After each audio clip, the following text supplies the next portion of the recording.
Vous avez reçu une convocation au tribunal pour une assignation en liquidation ou redressement judiciaire. Cela peut susciter de nombreuses interrogations sur lesquelles on va répondre sur cette vidéo. Qu'est-ce qu'une assignation en liquidation judiciaire?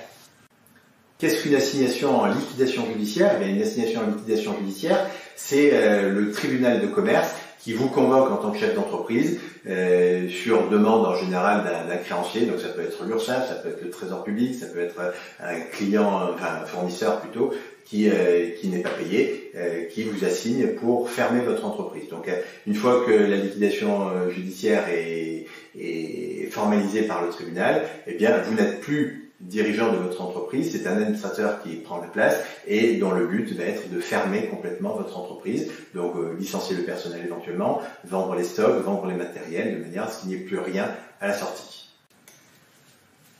En quoi consiste le redressement judiciaire?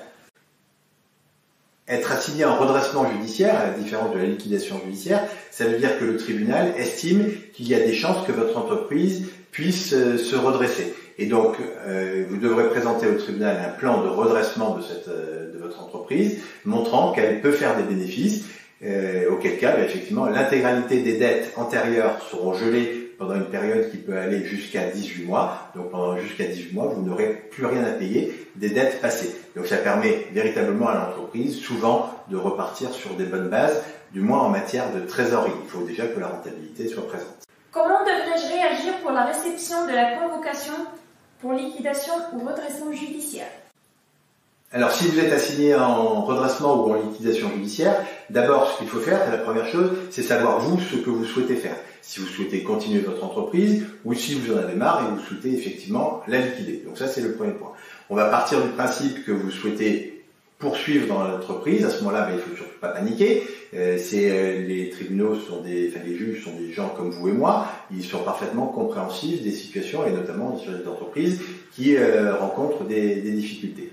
Donc il faut aller les voir avec le maximum de documents qui vont justifier de votre bonne foi, donc soit en liquidation ou en redressement judiciaire d'ailleurs, montrer qu'effectivement la situation où vous en êtes, c'est pas de votre fait, c'est pas que vous qui êtes responsable, il y a tout un tas de circonstances qui ont entraîné cette situation.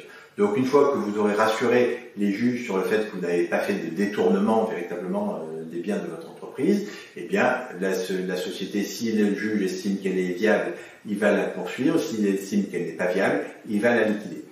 Pour montrer qu'elle est viable, il faudra véritablement rassurer les juges sur le fait qu'elle est viable. Donc ça va être par la présentation de plans de continuation dans lesquels vous allez dire, voilà, vous allez faire tant de chiffres et on va le ventiler même mois par mois, tant de charges et ça va vous faire tant de bénéfices sur votre entreprise. Que se passe-t-il lors de l'audience au tribunal? L'audience au tribunal, même si c'est toujours assez stressant et pressant, eh bien les juges sont des gens comme vous et moi, donc ils vont vous inviter à présenter votre situation, à vous présenter votre entreprise, expliquer pourquoi vous avez rencontré des difficultés et ce que vous souhaitez, si vous souhaitez une liquidation ou si vous souhaitez un redressement judiciaire. Une fois que vous êtes passé en audience, donc comme ça devant lui, c'est confidentiel, hein, il n'y a que vous, il n'y a personne d'autre que vous et les juges qui écoutent, le public n'est pas présent. Eh bien donc vous vous retirez et à l'issue de l'audience, eh bien vous avez la conclusion, soit ce sera une liquidation malheureusement, soit ce sera un redressement judiciaire si vous avez su convaincre les juges. Puis-je contester la décision du tribunal? Tout à fait, vous avez tout à fait la possibilité et le droit de contester une décision du tribunal. Alors c'est pas toujours évident, mais effectivement, on a tout à fait le droit de dire non, je ne suis pas d'accord sur la liquidation ou je ne suis pas d'accord sur le redressement. Et il faudra à ce moment-là faire appel et présenter toutes les preuves qui montrent que vous n'aviez pas à être liquidé ou vous n'aviez pas à être en redressement. Quels sont mes droits pendant le processus de redressement ou de liquidation judiciaire?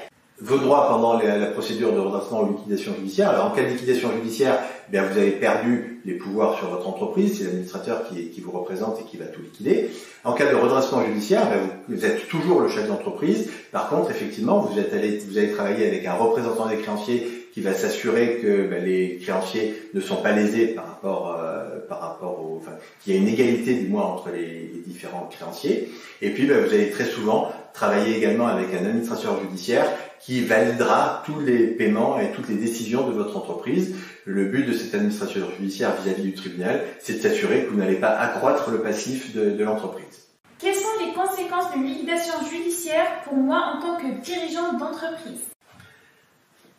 Alors, en cas de liquidation judiciaire, il peut y avoir des conséquences qui peuvent être assez dramatiques pour vous en tant que chef d'entreprise. C'est notamment si il est découvert ce qu'on appelle des fautes de gestion. Alors, faute de gestion, ce n'est pas d'avoir fait des erreurs dans la gestion de son entreprise, c'est essentiellement le fait de ne pas avoir déposé le bilan assez vite ou surtout de ne pas avoir déposé ses déclarations fiscales et sociales dans les délais. Donc, je vous invite très fortement, si vous êtes convoqué en liquidation judiciaire, à déposer très rapidement toutes vos déclarations en retard, que ce soit en matière de TVA, que ce soit en matière d'impôt de société ou impôt revenu. Comment puis-je éviter une situation similaire à l'avenir?